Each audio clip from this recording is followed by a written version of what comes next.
Hi guys, welcome back to another video of this channel. और आज इस वाले वीडियो में हम सॉल्व करने वाले हैं आज का जीएफजी पीओटीडी, जो कि है find missing in second array.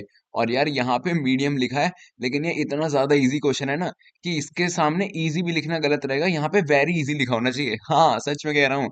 तो और मैं आपको हर वीडियो की तरह सबसे पहले पूरा क्वेश्चन समझा दूंगा, फिर अप्रोच यार बहुत आसान है, और फिर कोड भी करके दिखाऊंगा। लेकिन आप बस एक काम कर लो, सब्सक्राइब कर लेना, बाकी सब आप मुझ पे छोड़ दो। इस वीडियो से ये पूरा क्वेश्चन समझाने आपको मेरी जिम्मेदारी है। कोड, अप्रोच, क्वेश्चन, सब कुछ। ठीक है, तो चलो पहले क्वेश्चन की बात कर लेते हैं। तो यार क्वेश्चन इतना ज्यादा आसान है ना, इतना ज्यादा आसान क्वेश्चन है कि क्वेश्चन में क्या कह रहे हैं, मैं क्वेश्चन पढ़ नहीं रहा, आप पढ़ लेना। मैं आपको क्वेश्चन समझा रहा हूँ। हमें दो एरे दे रखे हैं। एक पहला एरे, जैसे कि मैंने यहाँ पे एक ARR1 नाम से पहला एरे ले लिया, और एक दूसरा एरे जो कि मैंने यहाँ पर ARR2 नाम से ले लिया। तो यार ARR1 में एलिमेंट क्या है? 1 2 3 4। और दूसरे वाले एरे में क्या एलिमेंट है? 1 2 3। तो भाई पहले वाले एलिमेंट में, मतलब पहले वाले एरे में ऐसा कौन सा एलिमेंट है जो दूसरे वाले एरे में नहीं है? 4। तो आउटपुट में क्या आ गया? 4। That's it. जी हाँ गाइस, दैट्स इट। सच में यही क्वेश्चन है बस। नहीं मानते आप तो चलो वो देख लो, एग्जाम्पल देख लो वहां आपके। ये देखो, पहला एरे क्या है? 1 2 3 4 5 10। और दूसरे एलिमेंट में क्या, दूसरे एरे में क्या एलिमेंट है? 2 3 1 0 5 4 और 10। इस वाले एरे में नहीं है, आउटपुट में आ गया 4 और 10। 4 and 10 are not present in first array but not in second array. That's it guys. इतना ही क्वेश्चन था। दूसरा एग्जांपल भी देख लो। 4 3 5 9 11। 4 9 3 11 10। ऊपर वाले एरे में 5 है, लेकिन दूसरे वाले एरे में 5 नहीं है, तो 5 आ गया आउटपुट में। Second array does not contain 5। That's it guys. इतना सही क्वेश्चन था, तो आपको क्वेश्चन तो समझ में आ गया है। अब हम बात कर लेते हैं इसके अप्रोच की। तो यार एक अप्रोच, तो अगर हम पहले ब्रूट फोर्स अप्रोच की बात करें, ऑप्टिमल अप्रोच को छोड़ दो, आप पहले ब्रूट फोर्स अप्रोच की अगर हम बात करें, तो हम क्या कर सकते हैं? दो फॉर लूप लगा सकते हैं हम। क्यों? ये तो सबको ही पता है। दो फॉर लूप लगा देंगे दोनों एरे में, और सारे एलिमेंट्स कंपेयर कर लेंगे। जो एलिमेंट फर्स्ट एरे में हुआ और सेकंड एरे में नहीं हुआ, उसको हम प्रिंट कर देंगे। कितना आसान क्वेश्चन है ये, कितना आसान सॉल्यूशन है। दो फॉर लूप लगा दो, पहला एरे में कोई एलिमेंट अगर ऐसा है जो दूसरे एरे में नहीं है, उसे प्रिंट कर दो, आंसर आ गया हमारा। इसकी कॉम्प्लेक्सिटी क्या हो जाएगी? दो फॉर लूप है ना, तो एक फॉर लूप, एक एरे, मतलब पहले वाले एरे का अगर साइज n है और दूसरे वाले एरे का साइज क्या है? m, तो इसकी कॉम्प्लेक्सिटी हो जाएगी n × m। दैट्स इट, आ गया आंसर। लेकिन यहाँ पे एक दिक्कत है यार, यहाँ पे एक दिक्कत है। वो दिक्कत क्या है? ये एक्सपेक्टेड टाइम कॉम्प्लेक्सिटी है O n + m।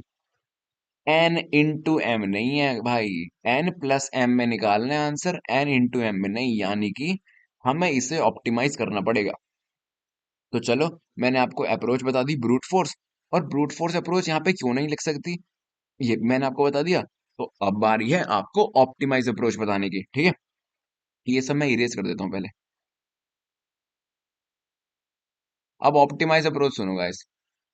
बहुत आसान है यार, इतना आसान क्वेश्चन है ना, इसकी अप्रोच भी बहुत ज्यादा आसान है। मैं यहाँ पे आ जाता हूँ। देखो, ऑप्टिमाइज अप्रोच में हम क्या करने वाले हैं, हम एक सेट बना लेंगे। कितना आसान है, हम एक सेट बना लेंगे, और उस सेट में हम एरे डाल देंगे बी वाला। मतलब एक पहला एरे है, एक दूसरा एरे है। इस पहले एरे को हम ए मान लेते हैं, और ए है ही वो सच में। क्वेश्चन में ए और बी ही गिवन है, तो मैं आपको बता रहा हूँ। तो एक ए एरे है और एक बी एरे है। हमें देखना है कि कौन सा एलिमेंट ए एरे में है जो कि बी एरे में नहीं है। तो हम सेट एक बना लेंगे और उसमें बी वाला डाल देंगे। एक सेट बना लेंगे और उसमें बी वाले एरे के एलिमेंट डाल देंगे। पहला स्टेप हम ये करेंगे। ठीक है, एक सेट बना लेंगे और उसमें एरे बी में जो एलिमेंट्स है ना, वो डाल देंगे। सेट की प्रॉपर्टी क्या होती है कि उसमें यूनिक एलिमेंट ही आएंगे, तो जो भी एरे बी में यूनिक एलिमेंट है, वो सब इस सेट में आ जाएंगे। फिर दूसरा स्टेप हम क्या करेंगे? एक फॉर लूप लगाएंगे और ये चेक कर लेंगे कि कौन से एलिमेंट एरे ए में है लेकिन सेट में नहीं है। जो सेट है ना हमारा, सेट बी, जिसमें बी एलिमेंट, बी एरे के एलिमेंट है, उसमें नहीं है, और वही तो हमारे आउटपुट में होंगे, तो वही हम प्रिंट कर देंगे। That's it. प्रिंट नहीं करेंगे, हम उन्हें एक आंसर नाम के वेक्टर में स्टोर कर सकते हैं। हम उन्हें एक आंसर नाम के वेक्टर में स्टोर कर देंगे और उसे प्रिंट कर देंगे। इतना ही आसान था गाइस। मैं आपको दोबारा बताऊं, एक सेट बना लेंगे जिसमें बी एरे के एलिमेंट डाल देंगे, और फिर हम देख लेंगे कि एरे ए में कौन से एलिमेंट हैं जो कि बी में नहीं है, वो हम आंसर में पुश कर देंगे, एंड दैट्स इट, हम प्रिंट कर देंगे आंसर को। चलो अब इसे कोड करके आपको बताता हूँ मैं। कोड से आपको और ज्यादा अच्छे से समझ में आएगा, है ना? सही बात है ना? लेकिन यार, अगर आपको इस वीडियो से थोड़ी भी हेल्प मिल रही हो तो सब्सक्राइब कर देना चैनल, क्योंकि रोज वीडियो बनाने की मोटिवेशन मेरे को आप सब्सक्राइब करते हो तभी मिलती है, ठीक है ना? अब यहाँ पे हम कोड कर लेते हैं। जैसा मैंने बोला वैसा ही करेंगे हम। एक हम सेट बना लेते हैं, unordered set,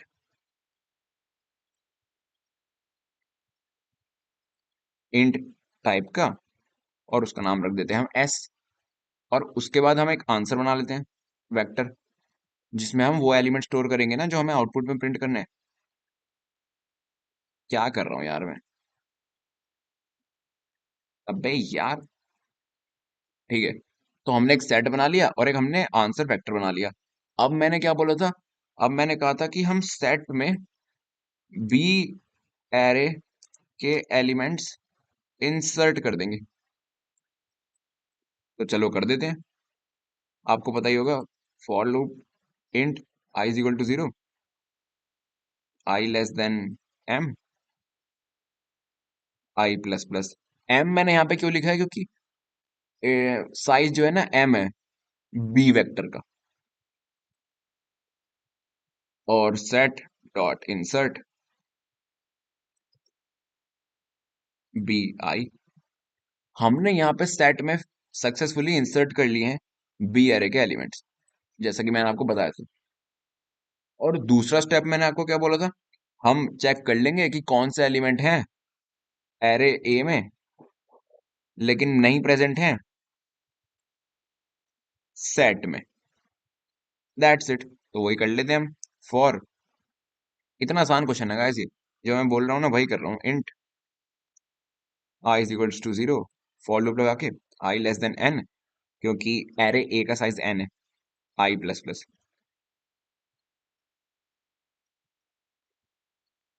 if S dot find A आई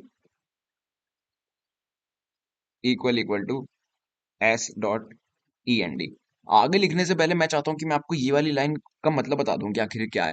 वैसे तो आपको पता ही होगा, लेकिन जिन जिन लोगों को नहीं पता मैं बताता हूँ कि एस डॉट फाइंड, ये फाइंड कर रहा है आइटरेटर कौन सा ए आई से, मतलब ए आई पे जो भी एलिमेंट है ना, जो भी करंट ए एरे ए का एलिमेंट है मान लो, वो अगर इसमें है तो उसका आइटरेटर उस पोजीशन पे आ जाएगा। मतलब जैसे कि मान लो 4 है, तो 4 बी में भी प्रेजेंट है, तो आंसर आ जाएगा। लेकिन अगर कोई एलिमेंट नहीं है, जैसे कि 5 है, इस एग्जांपल में देखो आप राइट लेफ्ट साइड में, जैसे कि 5 है और 5 इसमें कहीं भी नहीं है, तो ये पूरे सेट में ढूंढेगा, और आइटरेटर फिर पूरे सेट में ढूंढने के बाद पॉइंट करेगा एंड को, लास्ट आइटरेटर को। उस केस में ये होगा कि वो एलिमेंट इसमें होगा ही नहीं। और इस केस में हमारा वही तो आंसर है ना, हमें वही तो चाहिए जो ए में है बी में नहीं है, तो वही हमारा आंसर होगा। तो इसे हम पुश बैक कर देंगे हमारे आंसर वेक्टर में। आंसर डॉट पुश बैक, किसको? एआई को। और बस फिर हम एंड में रिटर्न आंसर कर देंगे। मैं आपको एक बार दोबारा बताता हूँ। हमने पहले एक सेट बना लिया और एक वेक्टर बना लिया आंसर का, जिसमें हम वो एलिमेंट स्टोर करेंगे जो ए में है लेकिन बी में नहीं है। फिर हमने सेट में एरे बी इंसर्ट कर दिया। दैट्स इट, इतना ही करा हमने। उसके बाद हमने एक फॉर लूप लगा के ये चेक करा है कि कौन से वो एलिमेंट है जो एरे ए में तो है लेकिन सेट में नहीं है। अब वो हमने कैसे करा है? एस डॉट फाइंड उस आइटरेटर को पॉइंट करता है जो एलिमेंट हमें मिल जाता है। मतलब मान लो ए आई पे अगर 4 है, तो 4 सेट में जहां भी होगा ना वहां पे पॉइंट कर देगा। लेकिन अगर अगर एस डॉट एंड को वो पॉइंट कर रहा है। तो यार ये बात याद रख लो, अगर एस डॉट एंड को वो पॉइंट कर रहा है मतलब उस सेट में वो एलिमेंट है ही नहीं, और वही तो हमें चाहिए, तो हमने आंसर में पुश बैक कर दिया और फिर हमने रिटर्न आंसर कर दिया। इसे कंपाइल करके देख लेता हूँ कहीं छोटी मोटी गलती ना हो कोई। कोई गलती है क्या हुआ? यहाँ पे इफ एस डॉट फाइंड, यहाँ पे इस वाले में कोई गलती है? कहाँ है? ये रहा, S dot find A I equal to S dot end. ये यहाँ पे एक और ब्रैकेट लगा दिया गलती से मैंने। कोई बात नहीं गाइस, बड़े बड़े कोड में छोटी मोटी गलतियां होती रहती हैं। और यहाँ पे एक और है, ओके मैंने यहाँ पे ये नहीं लगाया। ओके यहाँ पे मैंने एक और ये वाला कर्ली ब्रैकेट लगाना रह गया था। अब होपफुली गाइस ये कंपाइल हो जाना चाहिए। या कंपाइल हो चुका है गाइस सक्सेसफुली। अब हम इसे सबमिट कर देंगे। और अगर आपको गाइस थोड़ी सी भी हेल्प मिली हो इस वीडियो से तो यार प्लीज इसे लाइक कर देना और चैनल को सब्सक्राइब कर देना। देखो यहाँ पे मेरे को बोनस की इक्विटी मिल गई और मेरी करंट स्ट्रीक हो गई है 48 डेज की। और अगर आपको थोड़ी सी भी हेल्प मिली हो तो सब्सक्राइब कर देना। मैं मिलूंगा आपसे अगली वीडियो में, तब तक के लिए बाय।